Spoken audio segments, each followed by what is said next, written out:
Det er mig en stor fornøjelse at sidde her igen med den tidligere trommeslager fra Slade, Don Powell.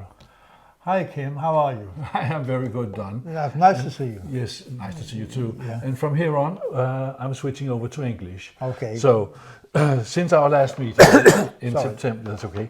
Since our last meeting in September 21, lots of things have happened to you, Don. Yeah, it's well. I mean, you mean health-wise? You mean? Yes, health-wise. Yes. Yeah. Oh, it's strange. I mean, sort of. Well, I had a stroke. But that was strange. That was it. It reminded me of my drinking days. Yes. And sort of thing. But it was okay. I mean, the medical service is so fantastic over here, and there was never a problem. They got that sorted out. And then I had that cancer scare. I had a pain in my right side, and my wife Hannah says this seems a bit strange. So we have the same doctor. So she sent me to our doctor, and she was a bit concerned. So she sent me to the hospital in Viborg. And they put me on the bed with the scan. They took me through. They said, actually, on the right-hand side where you're having that pain, that's not a problem. There's something on the kidney, but it's not a problem. But we found a tiny cancer the size of a pea on your left colon. Yes. And this on the Tuesday came, and I thought, so what do I do? They said, well, you're booked in on Thursday, have it removed. Oh, okay, so that was it. Be here 6 o'clock Thursday morning, and there I was. My wife Hannah took me there. I was there at 6 o'clock. They operated that morning, and then got rid of it and kicked me out on the Saturday. All clear. Oh, that was a bit of relief. Oh, it was fantastic. They said, when they found it, Kim, like I said, it was the size of a pea. But when they took it out, it was almost the size of a golf ball. Oh, in just 2 days? Just less than 2 days, really. And it's frightening when you think how things happen. But it was an incredible service, really, when you think, found it on the Tuesday and got rid of it on the Thursday. And on Saturday you were back home. And they kicked me out on Saturday, saying I'm not normal. Get out. So did you have to do a lot of rehab afterwards? Nothing. I mean, all I did is I had to go back to the hospital just for a checkup a week or so later. All clear, no problems. Get out. Sort of thing. That was very quick. Oh, incredible! I mean, I've never known that before. But my wife Hannah said it's a normal policy over here to have this cancer package or whatever they want to call it. Well, if they find something like that, it's dealt with straight away, which is incredible, really. Yes. But there you go. It was found by accident, and I was very lucky, Kim. Yes. Yeah. Good for you. Yeah. And good for everybody. Yeah. All your fans as well. Yeah. Don, then you met these Danish musicians. How did that happen? Sorry, excuse me. There was the keyboard player, Henrik Latour. Yeah. He contacted me and asked me if I'd be interested in recording doing some recordings with some Danish musicians. I said, that sounds fantastic. And then he sort of told me who they were, which I didn't know these guys, Kim, but my wife Hannah knew them. I said they're all so well-respected Danish musicians, and we met at a studio near Copenhagen, and basically we just sort of recorded some of our own favourite songs. Yes. From the past. Nothing. We hadn't written anything ourselves, and we just recorded. Or basically all, like I said, our favourite songs from way back in the 60s, really. And it was a great time in the studio. It was sort of, it reminded me of when we very first started to record, where we just went in and played. Yes. No computers, nothing like that. No. We just went in as a band, but all in the studio together, and we just played. But did you have rehearsals up to that? Well, so in the studio, just as a run through, because like I said, the songs were all well-known songs from way back in the 60s and things like that, so we all basically knew them. It was just to work out the arrangements, really. Yes. And which didn't take long. I mean, it went down really quickly. The album, like I said, the tracks went down really quickly, and it was just a lot of fun to make. It just brought back a lot of sort of fun. There's a lot of spontaneity there. Yes, Kim. you can hear it. Yes, there's a lot of spontaneity there, and it was fantastic. I had so much fun doing it. Which one of you choose Far, Far Away? That wasn't me, would you believe? I know. Yes, I would believe that. that wasn't me. Although that is my favourite Noddy Holder and Jim Lea song. Yes. That is my favourite Slade track, you know. But I think that was Henrik's choice. That was, and yeah, and but there you go. And it just seems strange re-recording it. You know, yes. we didn't really change the arrangement. There's a little part in the middle where we got some cello and things, yes. you know, like that. But that was just to make it a little bit different. But yeah, like I said, that is my favourite Noddy Holder Jim Lea song. So I enjoy doing it. But when you listen to the album, it's one of those albums where each song lifts the next one. Yeah. Yes. So they all sound. So they are all good songs. But if you listen to them alone, it wouldn't be the same. So I think if you listen to the album all the way through, I never thought of that, Kim. I suppose really because when we all put our favourite ideas in, it just worked together. The album, it seemed to flow when we made the record. It seemed to really flow, and I thought this is really good. You know, this is going to make a great album. Do they call them albums anymore? Oh yes, I do think so. Oh, they should be. Yeah. I call it either a long play, LP, or I call it an album. That's it. I call them albums, and but we are talking about doing another one. Yes. We want to do another one, and so we're all just waiting to see how each of the guys, because obviously they've got their own careers as well, so we try and work free time where we can all be together again. Which songs did you choose? Wow, well, I think I still have to look at the album. Oh, there's the album over there. We just but I have to have a lok through now, but... My Baby Left Me. My Baby Left Me, that was one of mine, but that was one that also Slade released as a single back in the 80s as well. Yeah. And what we did, with the Dreamers, we kept it more like the original. Yes. The original sort of Big Boy Crudup version. But that's a great song. It was a great song to play live with Slade. That was a great song that we used to play live on stage. And that was a great song to play. You got, I read some reviews when the album came out. Okay. And you got very nice reviews on the album. It's very, very warm feeling. Yeah. It's very nice, and many of the reviewers are saying, get the Don and the Dreamers to come and play for you. Yeah.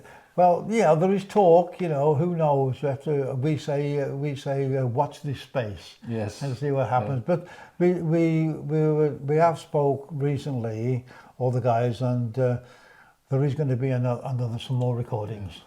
Who came up with the name Don and the Dreamers? I don't know now, Kim. I think I can only assume it was probably Henrik. Yes. Keyboard player, but I stand corrected. I could be wrong, but I get the impression it was Henrik, but I don't know. But it was a good fun thing to do, Kim. Yes, but because Don and the Dreamers, it's just like a 60s name, you know. Yeah. All the bands were one name and then that's something it. else. Is it? Well, they're actually an English band called Freddie and the Dreamers. Yes, there were. Yes. So so like you said, I think that was like a 60s thing. That there was like a singer's name and the band afterwards. Yes, and I just thought it couldn't have been. I thought it couldn't have been a mistake. No. It was. I think it was a little kind of thing, like sort of like from the 60s. Yes, I think. You know. Your first single was Honey Don't, you know, the old Carl Perkins track. Who chose that one? I think I'm not really sure. I think that may have been Eric, the singers, you know, because I remember because actually Ringo Starr recorded that on the Beatles album, you know, Honey Don't, but we basically kept it more or less like the original. Yes, we tried to do it like the original. And you gave your album a name called "It's Never Too Late to Be a Rock Star." That's very funny. But that was Henrik again. He came up with that. I thought that was a brilliant title. I thought we have to keep that. Yes. That's a great title. That was Henrik. That was a great title. Yes, because you're all up. Yeah. We're not sort of teeny boppers anymore. No. You know, so yeah. And then, and as I said to you earlier on, I think the album is very good. The numbers are very good connected. Yeah. Yes. But you went to London to give your first gig. Yeah. Yes. That was a little showcase that the record company. It was in an old pub in London. I've never been there before, Kim. But it was great, and quite a few people turned up, a few hundred people there, and it just reminded me of when we Slade very first started, when we used to play the little pubs together. Yes. You know, and that was a great atmosphere. Yes, but I read that it was a historic place, the Water Rats. Where Bob Dylan used to play. Yeah, apparently. Yeah, I mean, you see some of the photographs on the wall. There's quite a few well-known people from the time that actually played there. You know, sort of thing. Yeah. Yeah, but no, it was a great atmosphere. It was a good thing. Yes. Yeah. This is a big place. Not really, no. It probably held less than 200 people, you know, sort of thing. But I think they have a lot of gigs there. Yes. You know, with different bands and things. It's not only, like I said, it's not like a really huge place, but it's great atmosphere. Yes. Where in London can you find it? Oh, I'm trying to think, trying to explain it. No, just approximately. Yeah, it's near the city, sort of a bit more like North London. North London, okay, yeah. If one should go. Yeah, well, if you look for the Water Rat, it looked like near North London. And in England, in London, they have the postcode NW, which is northwest. Yes. London. I think if you look there, you'll find it. You'll find, okay. And then you told you have plans for another album. Yes. Yeah. And is that this process the same? I think that at the moment,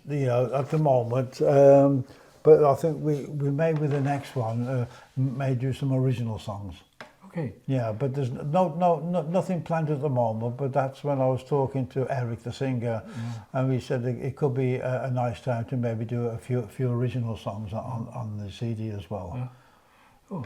Yeah, so that would be interesting. But we want to keep it in the same vein. Yes. As the last one. Yes.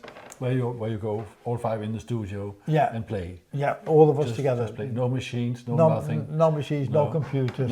It just brought back so many memories when we did it. You know, sort of thing. And just a couple of mics and then. Yeah, that's it. You know, so real good fun. Real good fun. God. So. Before we go back, then you have done another band called Don Powell. Yeah, Don Powell Band. That was Paul Powell Band. Yes. Yeah, well, but that was with my old sort of colleague Jim Lea. Yes. And how that came about, Kim, was like Jim was doing some recordings with the two guys, Johnny Howells and Mick Marson, who got me into playing drums in 1963. Oh, that's way back. Yeah, 1963. We used to rehearse. There's only the three of us, Johnny, Mick and myself, and we used to play like birthday parties or wedding parties and things like that. Yes. And we just played the well-known songs of the time. And it was just he was all very innocent then, yes, you know, very innocent. And I remember, I must tell you this story. I remember, you know, we used to play like youth clubs and wedding parties and things like that. And then Johnny came one day. So I've got this show at the local town hall, and we're being paid. We're getting 100 kroner. Oh, you know, £10. Yeah, yes. and I said, we get paid for this, you know. Yes. We get paid for this, you know? And it was just incredible. You know, £10. Back in '63. Yep. Yes. Oh, incredible. Yeah. I mean, we had them. We only had tiny equipment, Kim, and we took it on the bus. Yes. Oh. Yeah, I went on the bus. Only about. How could you have a drum kit in there? Well, there's only a small drums there. Yes, okay. In those days, in England, the buses, there used to be a little compartment under the stairs for suitcases. Really. really, so we could put the drums there and things like that. But it was only about 200 meters where we had to go, but it was we could do it all in one go. Yes, it was those guys that came on to Don Powell Band. Yeah, that's it. Johnny Howell's the singer and Mick Marston guitarist. And Jim Lea. And Jim Lea, and he played guitar and bass as well. Yeah. And you did My Sharona. Yeah, that was with the sort of the Don Powell Band, because that was a song that when Craig Fenney was in the lineup when we Slade 2 and went back on the road, that was the song My Sharona we always used to play at sound checks. Yes, okay. That was the song we always used to do at sound checks, and it was Craig who reminded me of that. Said maybe we could try and record that. And that was with other people, and then Jim Lea played guitar on that as a return favour for the the in-betweens. And there was Craig, and there was myself, Jim Lea, and there was John Briscoe on the guitar as well. So that was good fun as well. Yes. We all, like I said, we all went in the studio and played. No computers, just went in and played. Do you have any contact with Noddy Holder and Dave Hill? I'm not with Dave Hill. Nod and myself have been. We text each other, and about, if I can explain this to you, Kim, usually about over the years, about maybe twice a year, about 30 of us musicians, actors and writers, we get together and have a lunch in London. And Noddy Holder and myself and Illy always there, so we have a good get together then. Yes, but we just got to wait for the next one, see what happens. But we're still in touch with each other. Oh, okay. Are there any plans for any other tracks with the Don Powell Band? There will be, yes. I mean, there's talk about doing some more recordings with Jim as well, and because Jim's one of these guys, he's not on email, he doesn't do anything like that. I do it all through his brother Frank. Okay. So but we are Frank said to Jim he's definitely up for doing some more. Okay. So we will, and Craig Fenney says yes, we'll do some more. So that's one thing that's going to on the agenda. Yes. He recently made an album as well, a solo album, Jim Lea. Yeah. He records quite a bit. He records quite a lot. Yes. Yeah. So, Don, that's for now. Okay. Then if it's okay with you, we're going to go back in time. Okay. Let's go. Let's go. We're going to fade back. I would like to talk to you about the glam days. Yes, the Glamrock days. And we talked before about the story about Marc Bolan. Okay. And I would like you to confirm it, if it's right or if it's not right. But there's a story about you were both playing on the Top of the Pops. Yep. Yeah. And in front of the studio there was hordes of teenage girls waiting exactly for Marc. Of course. And you were running out and to the two cars. Yeah. Yes. And you went into the open car and Marc went into the closed car. But we went into the wrong cars. Yes. So Marc should have been the open one. Marc went into my car and we went into Marc's car. Yes. And then we suddenly realised, then we have to swap around quickly. But like you said, there was hordes of like young girls there sort of waiting for Marc for the autograph and thing. And he was quite a laugh. I mean, we laughed so much, Marc and the rest of the guys, that were both in the wrong cars. It's a funny story that, I mean, but it's a true story. It is a true story. Top of the Pops, when you were a band back in the day, if you made it to Top of the Pops, you made it the big times. It was the program in England at the time, more so in the 60s and 70s. And the only way you could get on that particular program, Kim, was if your record was in the charts. Yes. And I remember it was the show in those years. And I remember back in the 60s and 70s, you had to be in the top 30 to get on the show. Yes. But how did it was a switch blade, a double bladed, If you don't get in the top 30, you don't get on. No. But how did you get into the top 30? Well, you just hope on the record sales, really. I mean, in those days, we were touring non-stop, so we were selling our records because of live concerts, our reputation playing live concerts. And I remember our first hit record, Get Down and Get With It, it went in the charts at number 32. Yes. I remember. And we thought next week it'll be in the top 30, we'll be on. But the next week it was still 32. We thought, no. But the third week it was there at 29. Oh. So we were on top of the pops. And then it went up the charts. I think the highest it went to in then was number 15. Oh, fairly good. It was perfect, a great start for us. Yes. But you have a great reputation as a live band. Back then. And you still do it. But that's the thing, because remember, we've been playing. I mean, I won't say touring. It was just one night stand. We weren't doing tours then, Kim. We just were wherever we could play, and we worked non-stop. When we formed in 1966 till our first sit in 71, we just played shows non-stop.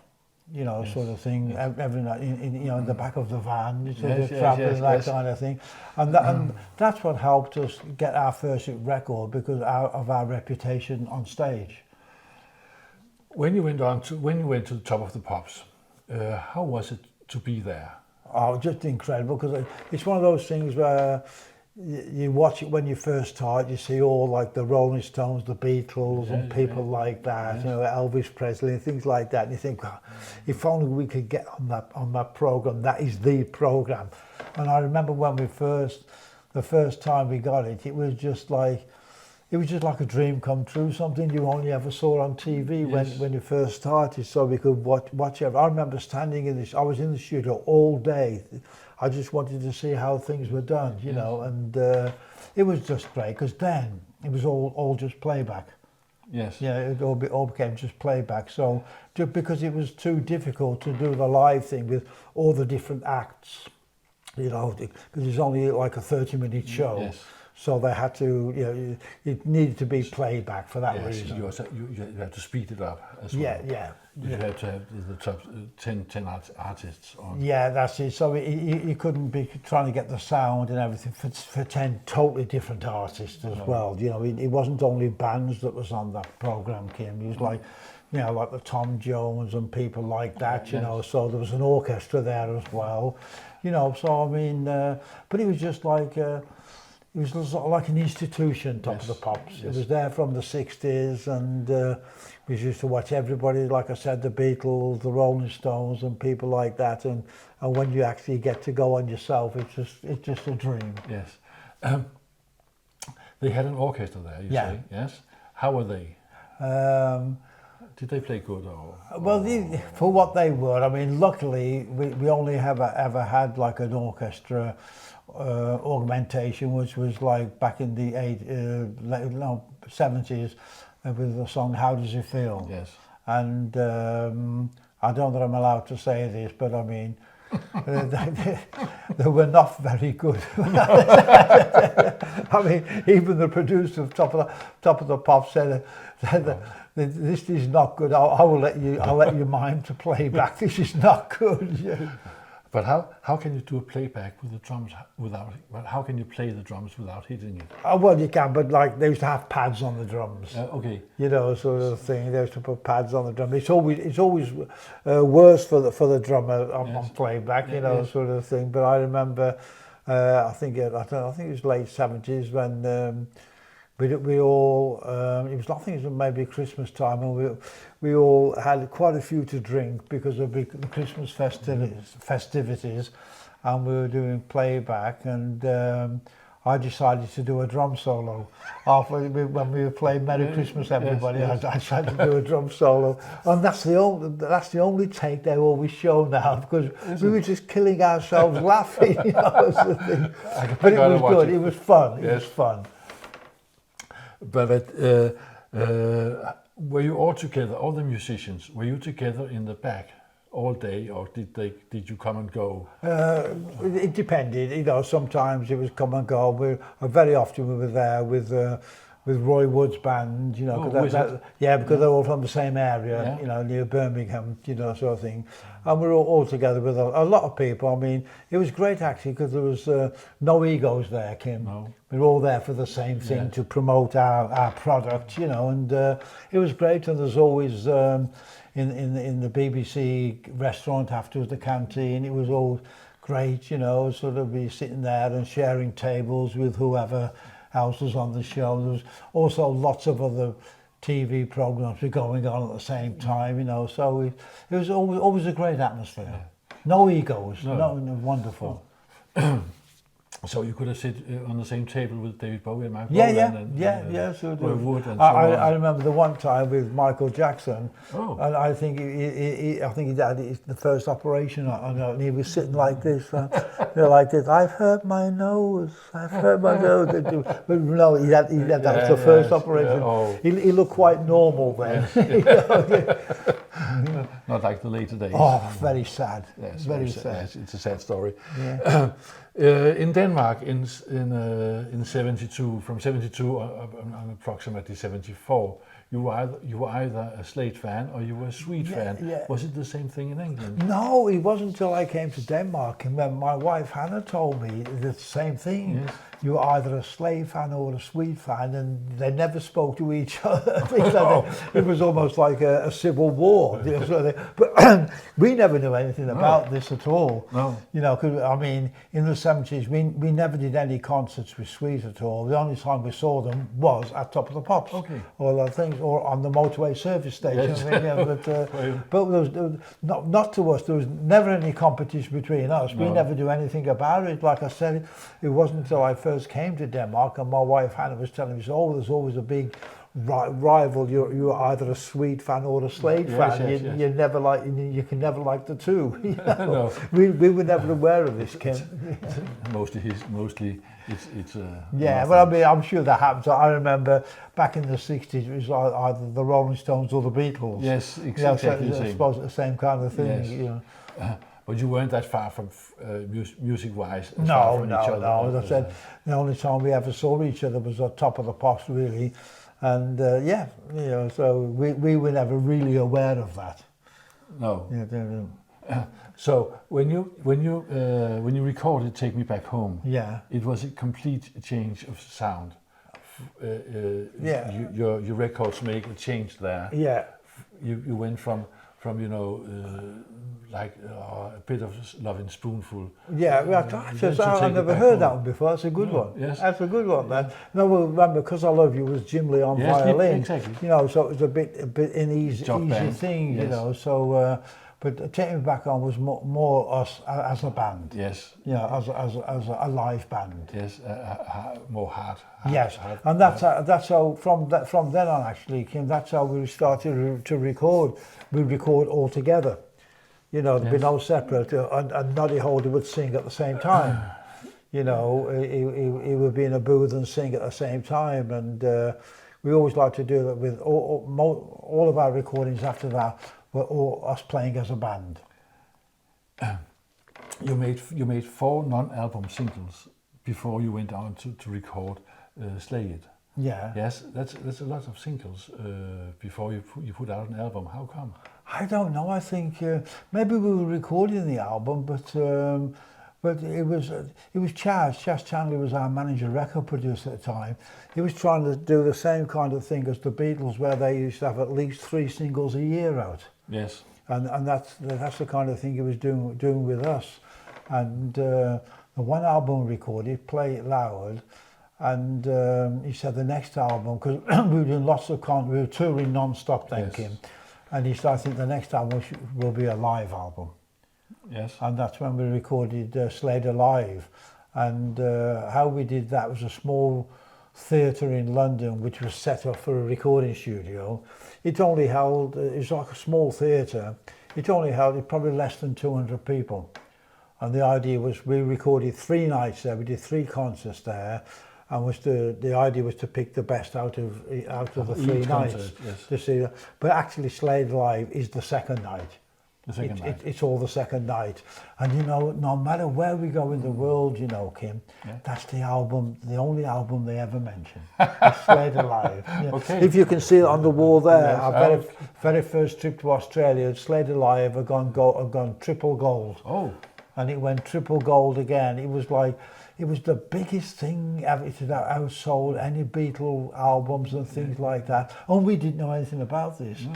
I remember when we got off the plane in Sydney on the very first tour there's all these TV cameras there waiting, and we all turned around, well, who's on the plane? Who are they waiting for?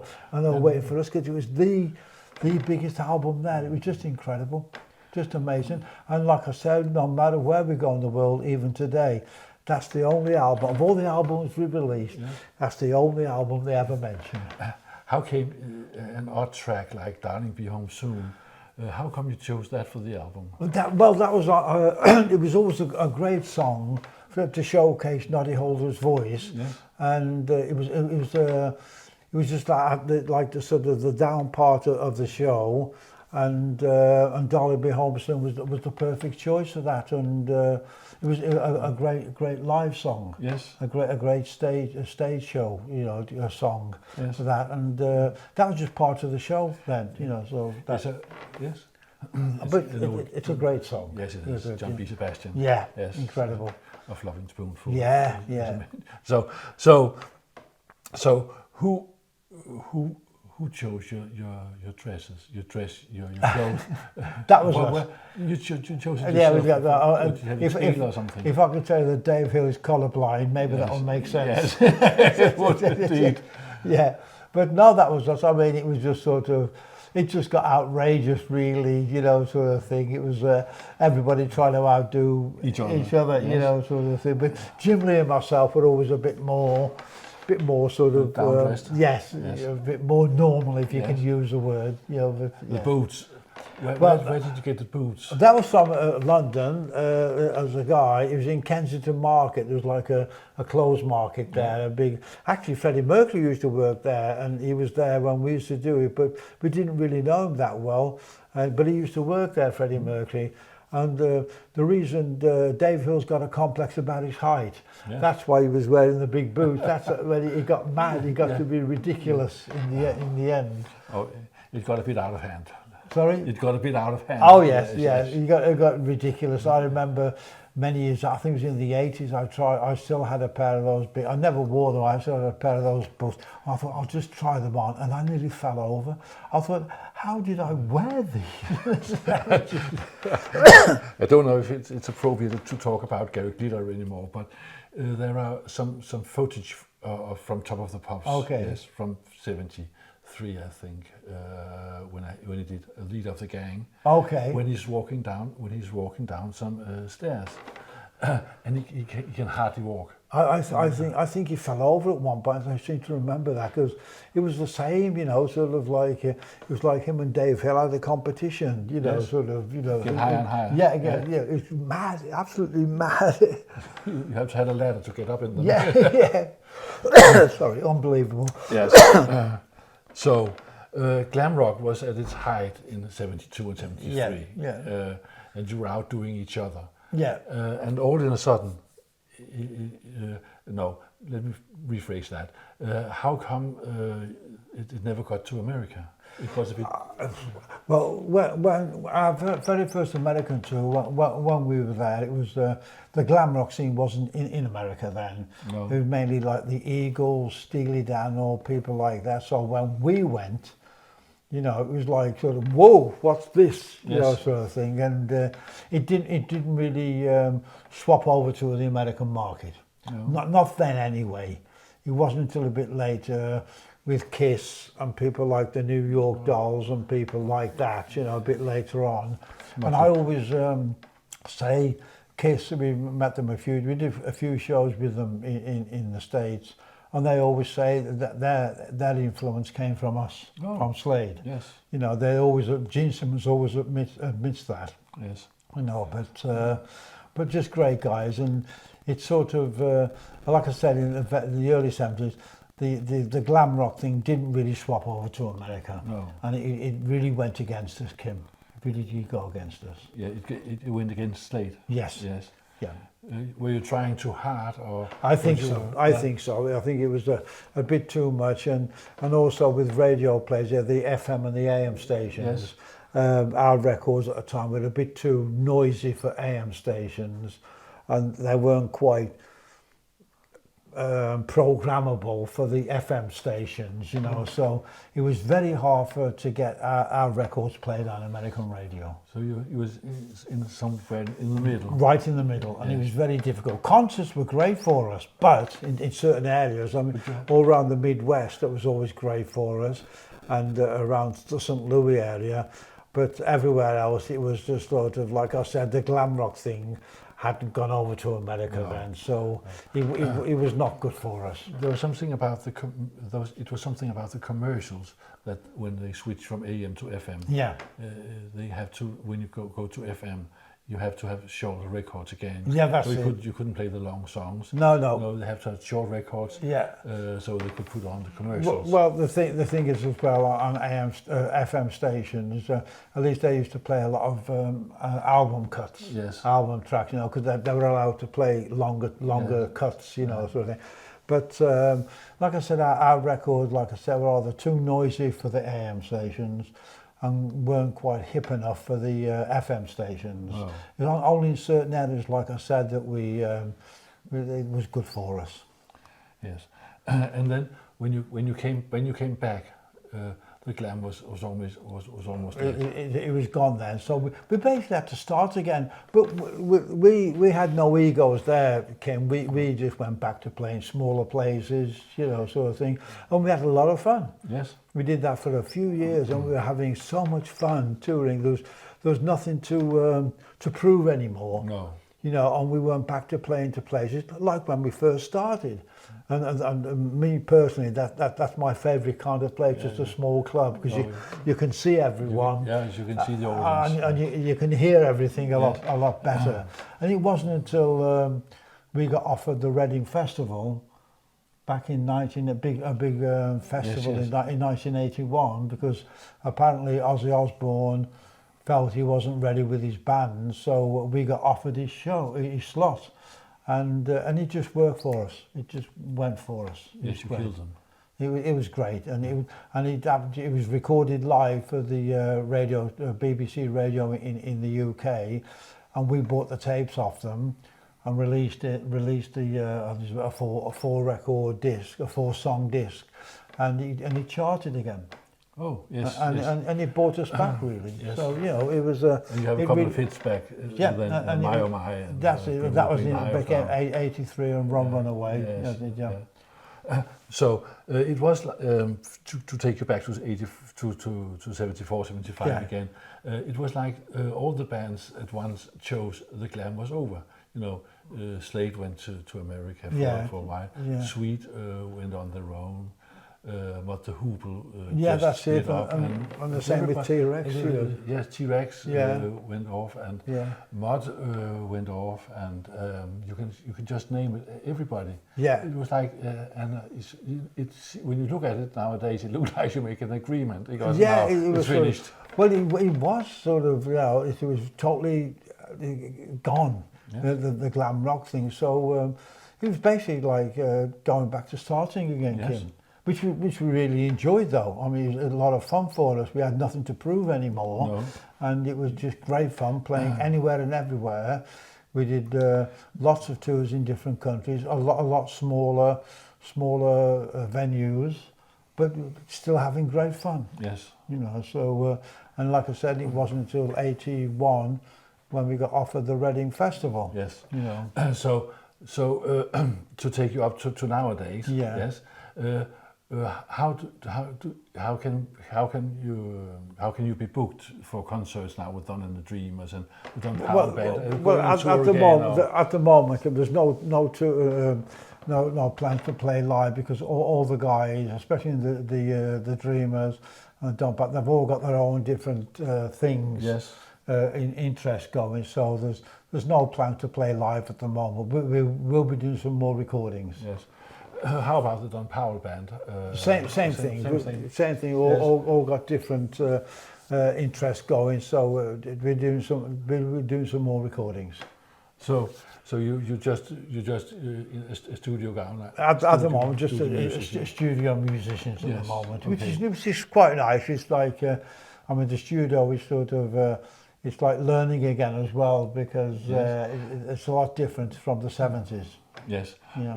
But you don't want to use the computers. You don't want to use No. Just go back. Just in going and play live. Yes. You know, sort of. And that was what a great fun with the Dreamers. That's what we did. We're all in the studio together. Yes. Playing live, and it just reminded me way back in like late 60s, early 70s. How about the Don Powell Band? Was it the same way? Same thing. We just went in and played, and that was one of my instigating, that I said that this is what I want to do. I want us to go in and play like we used to do. Yes. Just go in and play. Yes. If anybody makes a mistake, right, stop, and we start again. Take it from the top again. Yeah, and curse the person that made the mistake. You know. Send him down to the road. But it was great fun. Yes. But My Sharona, you said you were using that for sound checks. Yeah. Yes. How come it's exactly that track? I don't know, it's just one of those things. I think it was Jim Lea who started it, Kim. I mean, when we used to go on just for sound checks, just before we actually started doing things, and Jim just started playing the riff, and I just fell in, and it became the thing that we did as sound checks. Yes. You know, it was just one thing, and of course our engineer got to know it, so we knew exactly how to balance things, because we all played the same thing. And it wasn't it wasn't until Craig Fenney, who was on bass in the Don Powell Band, and he was suggested about doing that, and I said, that's a great track to do, because we all knew it. Yes. So it wasn't as if we had to learn it. We all knew it, and it worked great. Yes. How do you meet the guys? I mean, you live here in Silkeborg. Yeah. And it's in the middle of Jylland. And how do you come to meet all the guys? Are they living nearby? Or? What do you mean with the Danish musicians? Yes, Danish musicians. Are they living nearby here? Or Henrik has got a family, I think, they're pretty close by. But the rest of the guys mainly live towards Copenhagen. And Helge, the bass player, I think he's in Norway. Yes. So, but the world's a small place today, Yes, Kim. So we just get together. So there's no problem travelling these days. It's not like it used to be. No. So it's not like we call up and say we'll go in tomorrow. It's planned weeks in advance, you know. So we're all prepared for it and do it. So it's normal today with travel and things like that, and it's so much easier as well. So easy to do it. So you know, it's not a problem. So you drive to Copenhagen. Or Henry comes. I think he's got family near here. Yes. And he comes and picks me up or whatever, you know. So, but it's not a problem these days. Yeah. So it's not like it used to be, where you think like say 100-kilometre journey with that'll take me a day to do that, you know. It's so oh my God. Yeah, it's so different today, you know. So Don, it's our second interview. Yeah, yes, wonderful. Yes, it is delightful. Yeah. So I'm gonna finish here, and we can do a third another time. For sure. Yes. So Don, it's been lovely to see you. It's been great to see you again, Kim. Yes. And we must keep on doing this. Oh yes, we must. We will do this. Yeah. So I'm just let the camera roll for a second. Okay. Yep.